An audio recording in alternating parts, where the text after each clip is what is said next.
How do you go from an employment nightmare to your dream job? Welcome back to the podcast that shows you even the most successful people had to start from the bottom. This is I'd Quit But I'm Broke, produced by Student Beans. And I'm Matt Kerridge, I'm your host. Each week, we get a different celebrity guest to come on the show, dust off their old CV, and share with us their horror stories and funniest moments for our amusement. And this week, we have DJ, content creator, and presenter, Emma Conybeare. Thanks for coming on, Emma. Hi. So before we jump into like your old jobs and everything like that, when you're a child, what did you want to be when you grew up? An Olympic swimmer. Okay, and then Yeah. you decided to take up running instead? Well, no, I actually was a swimmer and I got to a very high standard. I was national standard for butterfly, but you know, if people can see me right now, I'm 5'4.5", like I'm 8 stone, a skinny little girl, everybody grew and I just stopped, so I had no chance to become an Olympic swimmer. But I always ran as well, and I was doing both at the same time, and I just focused a bit more on the running after that. So there was no transition. So now I want to be an Olympic sprinter. Yeah, no. Because I think you get to a certain age where you can go out and have fun, go to parties, and obviously you start fancying boys and you go, I know where my priorities are. So was that as like a younger child or is that like a teenager or? I'll call him 15. Yeah. Oh, okay. Yeah. So I was training nationally, like I was national standard at the age of 12, 13 for swimming. And then I was cross country and representing Hertfordshire for running. I think I must have been about 16, 17. But yeah, as soon as you hit like 17, 18, that's it. Like at the weekends, you're getting drunk on the bench in a park somewhere. So Priorities change. Absolutely. So after that, what was like the first kind of job you had? Oh, well, I like money. Okay. I'm just going to Who doesn't? be Yep. very frank. I like making money. So I think at the age of 16, I worked in a pub. And I did a lot of waitressing jobs, and I also taught swimming as well. So at a young age, I was making good money. And then I'm just trying to think. Yeah, so then I went to university straight away because I worked in a couple of pubs. I was a swimming teacher, then I went to university, and then I worked in a couple pubs, a couple places in university as well. Yeah. Did you like carry on working throughout uni? So the first year of university, I thought I'd stay in the hospitality, and I worked at Walkabout, right? Long shifts. I was actually allowed to serve alcohol, of course, at the time. And it was horrible. Like people just shouting at you all the time, pouring drinks and shots. And it was like they're cleaning up afterwards. So after everybody left at 3:00, you have to quite literally clean the floor. Oh, it was disgusting. Portsmouth as well, it is purple, so snake bite everywhere. And just the smell of snake bite, you know, I can still smell it now. Yeah. So how long does that take after everyone leaves? Like how late are you I was staying? going to bed at like 5:00 in the morning. It's not good. No, it's not good at all. So that was the first job that I did. And then I believe I moved on to being, it was called an Eskimo 11, which is promo staff. Oh, right. Like a rep kind of thing? Yeah. So my good friend Ali, he owns a load of clubs down in Portsmouth, and they basically just took over the social scene. If you was an Eskimo 11, it was brilliant. You had like great gilets and t-shirts. Everybody knew you was an Eskimo 11, so they were always messaging you saying, oh, can I get VIP?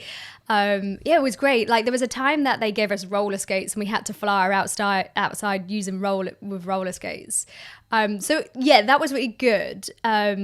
But I suppose, you know, I know we're going to talk about the bad in terms of jobs. I was going to say, that sounds almost like kind of glamorous. That's great. Yeah, that's great. But the backside of that is the fact that there was a couple of, I mean, you in this position, you did a variety of things like flyering, promo stuff, taking money at the doors.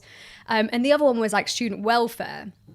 And actually, it's not too bad to begin with because you're like, oh, it's fine. Just, you know, deal with drunk people. Oh, so you were looking after drunk people? Yeah. So, you know, in the clubs and stuff, you know, sometimes people go outside and they get really drunk and you have to take them over and just give them water. But obviously, you know, and it is normally girls. Sorry, girls. But you're always sick, you know. So I'm always the one there with the bucket. And I remember at the time, the manager said to me, he goes, don't breathe through your nose, breathe through your mouth. Have you ever done this, right? Where you actually breathe through your mouth when someone's being sick? Don't, because you taste the sick in your mouth. That sounds horrible. Yeah, it's worse. So actually carry on breathing through your nose when people are being sick, or just hold it, but don't ever breathe through your mouth. It's the worst. It's vile. So you must have seen some like absolute states in your time. Oh yeah, but in absolute states. Yeah, you really do. People do. I mean, come on, we've all been in that state before. Well, I'm sure everyone's been in that state before. But it's always like, girls with their heels off or like their asses out, and boys are just always been sick or asleep. Or the boys are the ones that always poo themselves as well. Like it really is true. It's true. I can't say I've been there, thankfully. Yeah, so that was the icky side of that. But yeah. Would you say that's probably one of the worst jobs you did? See, I'm a sort of person where I don't go into doing something if I don't like it, otherwise I bail out straight away. So I would say that was probably one of the worst. Another one was, so when you come out of university, oh God, I forgot about this. Okay, so I did a season out in Ayia Napa. It was brilliant. It was amazing. Like, I buggered off for like 3 months and become a promo girl and all of this. It was great. But when you came back, you had the ultimate blues of like, oh God, what am I going to do? I've got this degree. Nobody wants me. So I was applying for jobs, and it's hard. It's really hard coming out of university. You go, why does nobody want you? You've got a maths degree and still nobody wants you. And then I got hired to be a recruitment consultant. Now, this is not what I wanted to do. So they kind of sold me this dream, and it was just horrible as hell. It's a vicious industry. I mean, sure, you can go out and, go to like group, like not events, but you go out for drinks after work and stuff. And it's just a really bolshy sort of environment. It's really like backstabbing, and yeah, that wasn't one of my favorites. I didn't like it. And then you're taught, I was basically a rec to rec. So I had to speak to students coming out of university like me. Like some were like, oh, I've got a biology degree, I want to get into this. I'm like, no, you shouldn't. You should get into recruitment. It's amazing. So you were recruiting recruiters? Yeah, no, I was recruiting for recruitment. So I was going out there and finding students like myself to get into recruitment. And I think it didn't sit well with me because I'm basically trying to manipulate them and be like, no, don't worry about your degree. Get into recruitment. It's amazing. And I was like, it just didn't feel right. So I didn't like it. So if you had to work with other recruiters or drunk students again, which one are you choosing? Drunk students. Really? Yeah, I think so. I think that's the sort of person I am. I prefer to help people rather than take things from people, like their dreams. So do you have any like memorable people like that you helped out in Portsmouth? Was there like anyone that was on your course that you saw in the morning and you couldn't look at them the same way? Oh God, yeah. I think when people think, oh, maths degree or it's full of nerds or whatever, like you keep your head in books, but they're the ones that go wild all the time. Like there was this guy, I can't remember what his first name was, and he was a hockey boy. So hockey as well as like rugby and football. On a Wednesday, it was like Sporto. He used to always get into some sort of state, and but he always managed to come in the next day, like, and miraculously, I'm like, well, how? Like, did you do that? But yeah, he was always a messy one, I think. Honestly, I couldn't agree more. I did a physics undergraduate degree. Yeah. And the people on that course go hard. Like they go out, they go hard. They absolutely do. Like honestly, yeah, I think I was very behaved. So there was definitely like seeing some of your course mates and being like, all right, I'm getting a message from you in the morning saying thank you for looking after me. Yeah, definitely, of course. There was obviously, when I'm sorry females, but it always goes back to like, girls do get emotional when we get drunk sometimes, and obviously there's boys involved and there's always dramas here and there and stuff, and so you always see them getting irate and running and screaming and stuff, so you have to almost like be the agony aunt in this situation to be like, look, come on, just chill out, like you're just hyped up at the moment, it's the alcohol speaking, you'll be fine in the morning, like everything will be good. But of course, we keep going. Yeah. My flatmate was terrible for that. Every time she drank, she was always crying. And we used to always wear these big old eyelashes. Like, it was 10 years ago. So it was like the scene of like the double thickness of the eyelashes, like the orange fake tan and like really dark foundation. So when she used to cry, like the eyelashes used to flick off and like makeup down her face and everything. So yeah, she was always a really, really bad drunk, really bad drunk. Was there like one specific moment where you were like, I've had enough now, like I need to get out, like one too many like vomits, one too many boys pooing themselves? Definitely. Yeah, definitely. I think when I went into the third year of university, I was a bit reckless. I just was like, no, I don't want to work this year. So I just was like, no. But then I'd still managed to get all the freebies and the queue jumps and the VIPs because I was still in good connections with them. But I literally hit my point and I was just like, I can't do this. Like all the late nights as well. I said it was affecting your sleep. I say that until, I decided to become a radio presenter and that completely messes up your sleep. But yeah, so that was it. The third year, I just was like, no, I don't want to work this year. I'm just going to focus on my degree and enjoying the last year. And instead you were the one in the club instead. Yeah, that was me. Yeah, that was definitely me. Yeah. So when you're thinking back to it now, like what is the one thing that like stands out and you remember the most about helping people out in nightclubs? Their safety. I know it sounds really crazy, but like helping people, I've just got one of those warm hearts where I just, you care for a lot of people and you just want to make sure that they get home okay, or like they sort out the relationship problem, or they stop crying and they feel better in the morning. So yeah, that's probably it, really. That is really good of you. I was expecting you to say vomit. So, so if you had to rate the job out of 5, what are you giving it? Oh, I would have to say like 2.5 because, some bits were really good and then some bits were like really nasty.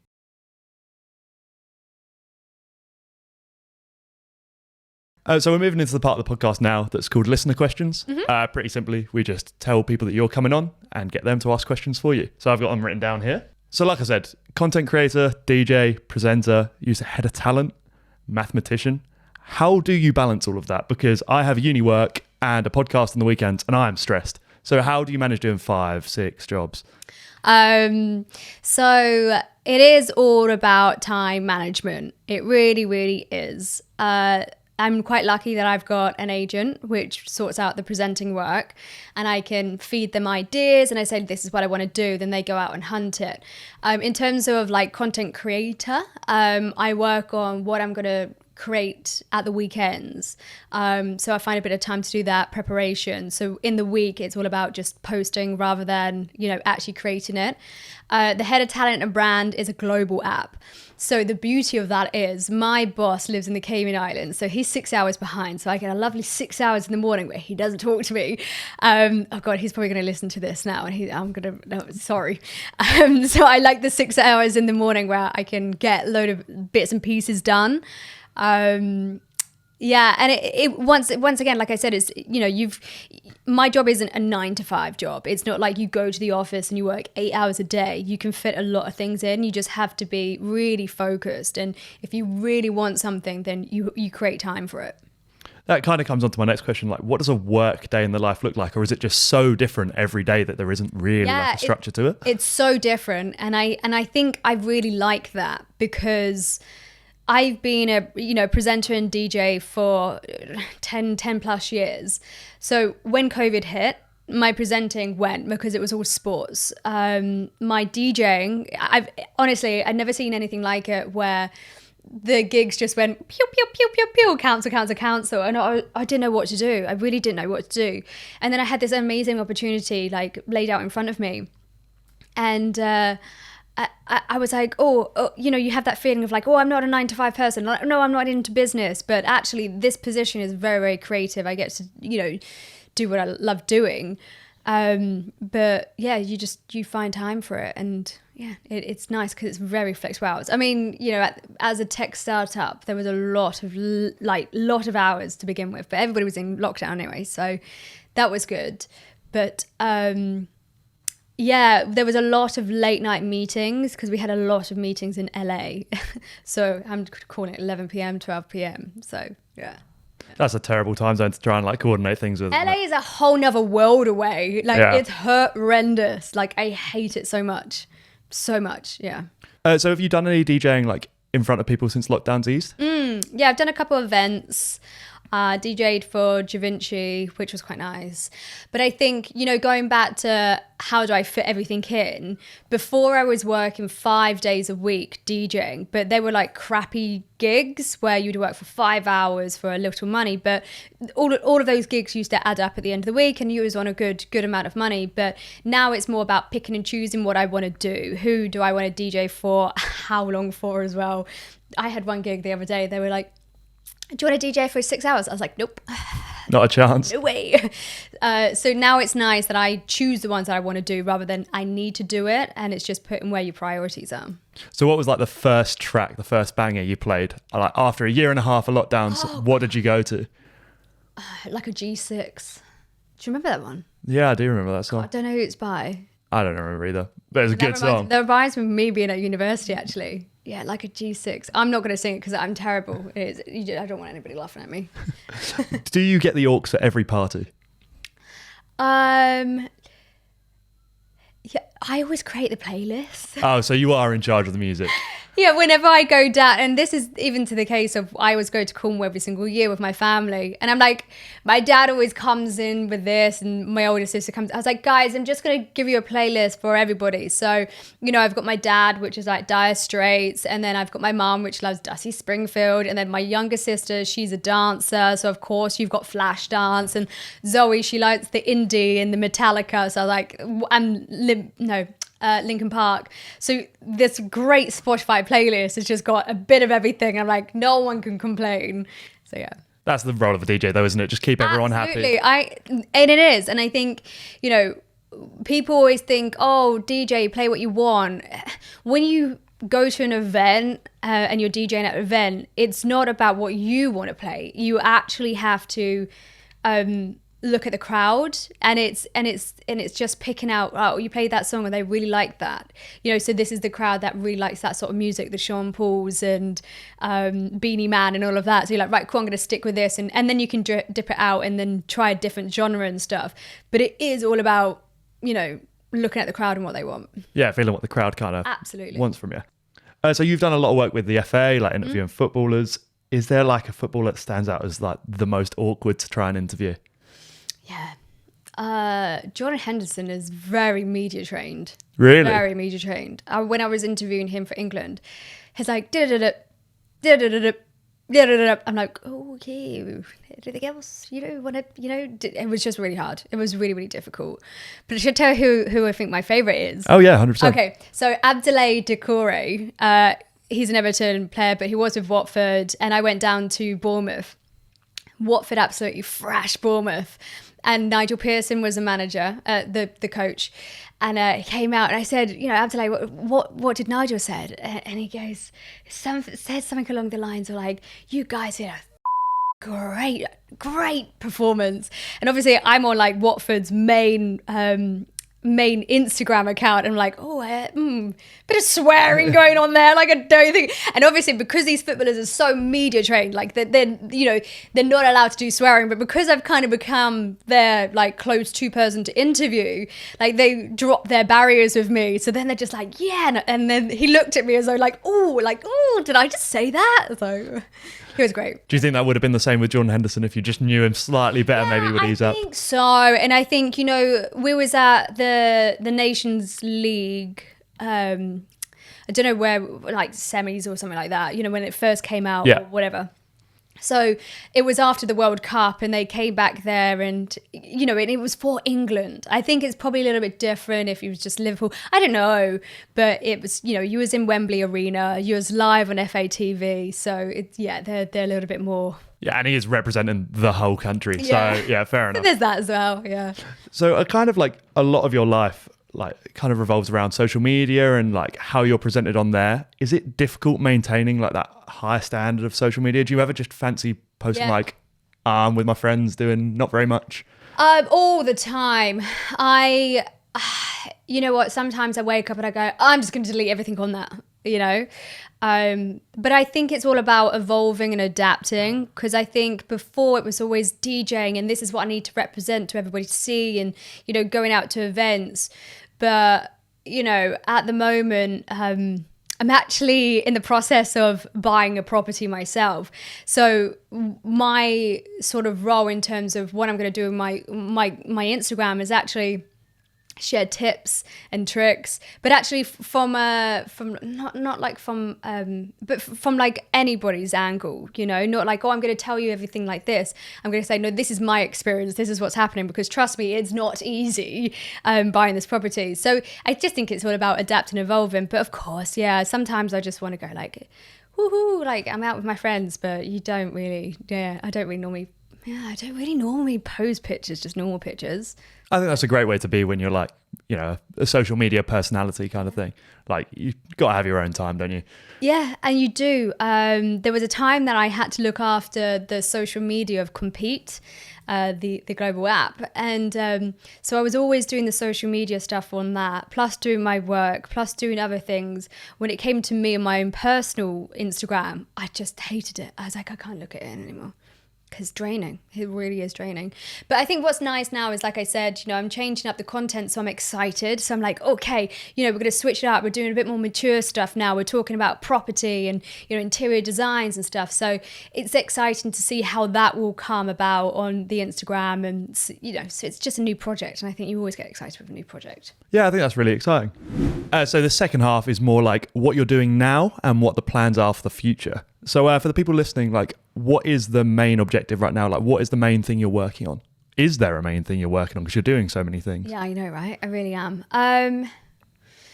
So, like I said, in COVID, I had this job opportunity that came to me, which was head of talent and brand for this global app called Compete. You know, it's a really great platform, social media platform. It's totally safe. There's loads of challenges where you can win cash prizes. So I'm the person that basically is the creative on the content around that. I come up with all the challenges, the scripting for the talent that hosts the challenges. So there is a lot of work there. But I think once you've done that for quite a long time, it kind of gets simplified and it becomes very natural to you to do that.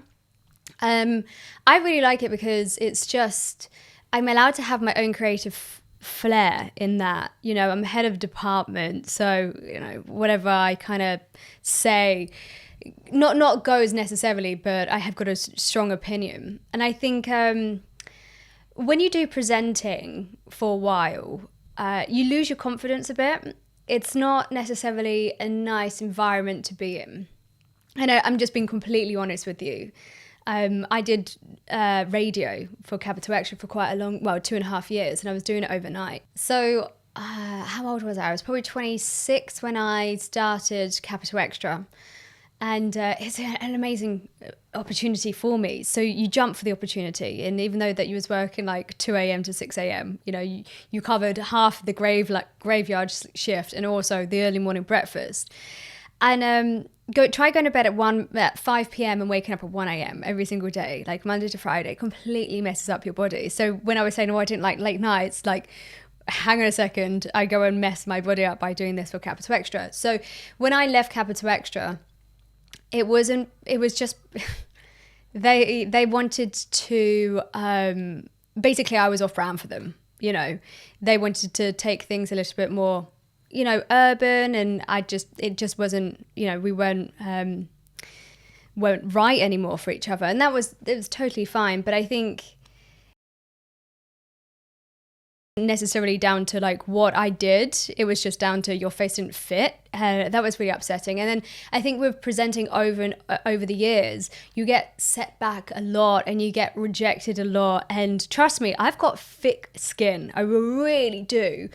But it does get to a certain point where you're just like, how much rejection can you take? So when I got this position with Compete, I was like a broken sort of like, you know, lacking in confidence, always asking for their reassurance all the time, because you kind of needed it when you was doing presenting. Like, did I do well in that job? Like, do they want to book me again? Like, it does trigger you in a way where you're always looking for somebody to reassure you. Whereas this position came along and I became the boss of talent and brands, and people listen to me now, and I'm booking the talent, and all of a sudden, like the reverse, like the position switch. And I have to say that me coming out of it, like we've got this new person that worked for us, Annabelle, and she just turned around. She's like, "You're Wolverine," and I was like, and it's so lovely for somebody to say that to you, like, "Wow, you're strong." Whereas when I probably started that, I wasn't. I was like, "Is that okay? Like, have I done that right? Can you check this? Are we sure?" Now I'm just like going for it all the time. But yeah, so that's and like I said, it just gives you that sort of freedom, that stability, and also they listen to any ideas that I come up with all the time. So it's really good and fulfilling. So do you think that kind of like stability is something maybe you needed a bit more when you took this job? Yeah, 100%. I would never be able to, sorry anybody that wants to be a freelancer, but if you want to buy yourself a property in London, you ain't going to do it on a freelancing, it's just really, really difficult. And for me, I had goals. When I left Capital Extra, it was 2018, and I don't mind being completely honest and transparent to be like, I hit rock bottom. Like, I really did. My mental health was really bad. I was trying to find different methods to just put a Band-Aid over things rather than actually trying to, work out what was wrong and trying to evolve from that. And I did when I came out of that. And then I think obviously COVID hit, but before that I was just like, I've got some goals. Like, I want to get myself like a really nice car. I want to get myself a property. I'm single, so I don't want to rely on other people as well. Like, this is what I'm going to do. And me, maths degree, like determined, this is what I'm going to do. Having this job and this opportunity is just, great. Like a completely different change of pace for you, kind of. Yeah. And I think what is nice now is that it's taken off pressure from the presenting and it's taken pressure off of the DJing. So I do things because I want to do them, because I love doing them.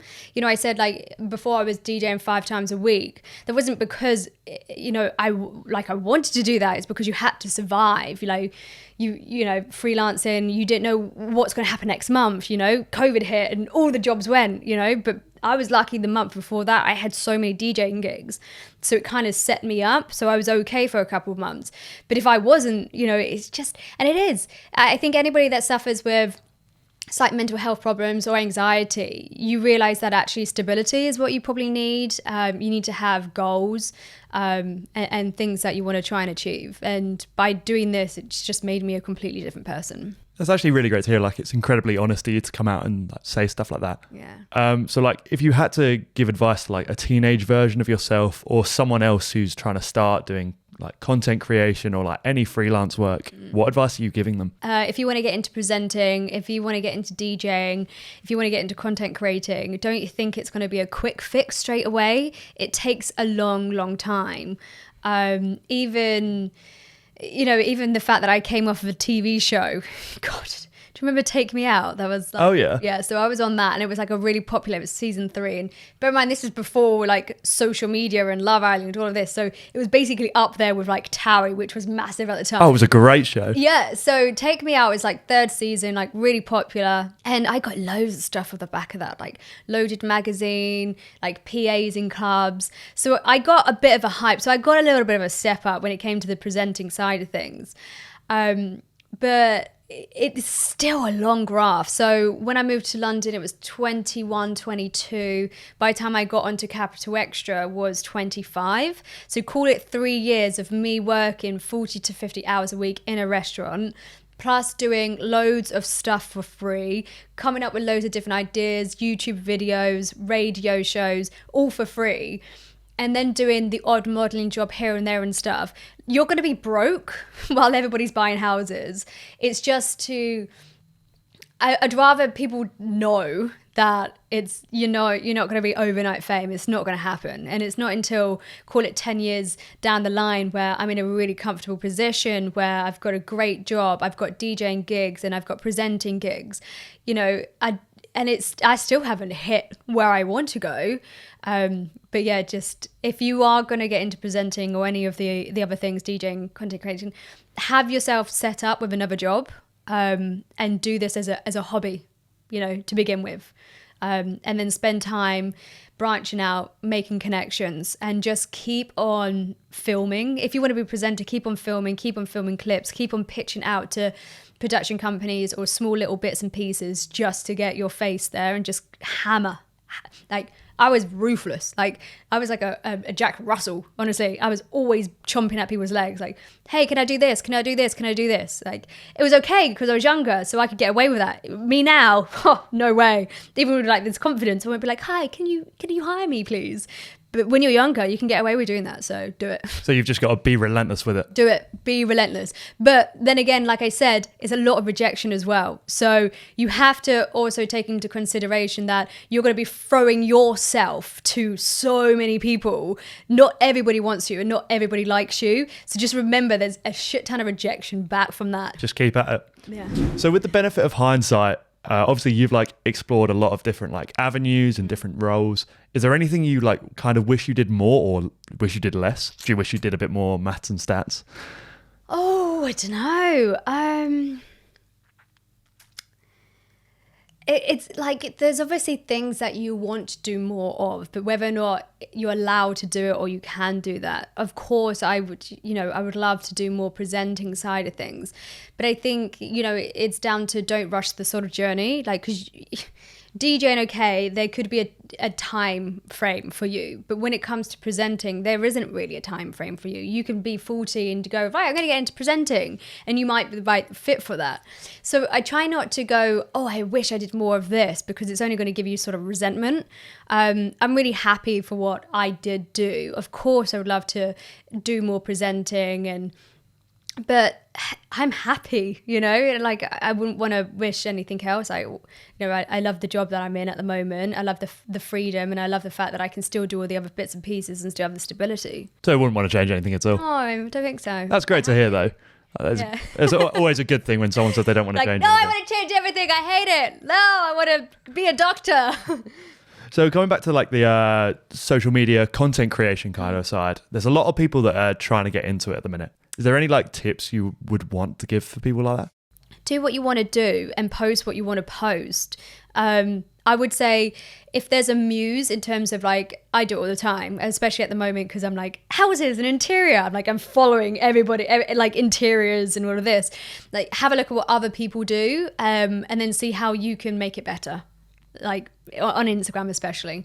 It's that kind of thing that kind of needs like a personal touch, doesn't it? Yeah, definitely. Just, I would say stick to a theme. This is what I've been focusing on at the moment, because COVID came in and you just like posted anything, like, or you go for a period where you just don't post at all. So I think having a structure, knowing when you're going to post things, what you're going to post, make sure you have a theme. So if somebody looks onto your Instagram account, you could have a look at my Instagram account and be like, okay, cool, she's a DJ. Yep, she loves her sport. Yep, she's done presenting. Mathematician as well. And she does fitness. She looks after herself. So you can see that on there. But, you need to make sure that I get annoyed all the time, because my younger sister, she's an incredible dancer. And I said to her when she went to London Studios, I said, sort out your Instagram. I said, sort it out. Make sure people know that you're a dancer. Oh, does she listen to me? Of course not. I'm her older sister. But she could have sorted out her Instagram and made it all dancer related, and people can spot there and get jobs from this. But, so I'd say stick to a theme. Yeah, like have your idea, stick with it. Stick with it. Well, thank you so much for coming on today, Emma. Really good of you. Really enjoyed that. Thank you. You can follow Emma at Emma Conybeare on Instagram. Yep. And I believe it's at EmmaCB_ on Twitter. That's it. Well done. Okay. I got it memorized. Don't worry.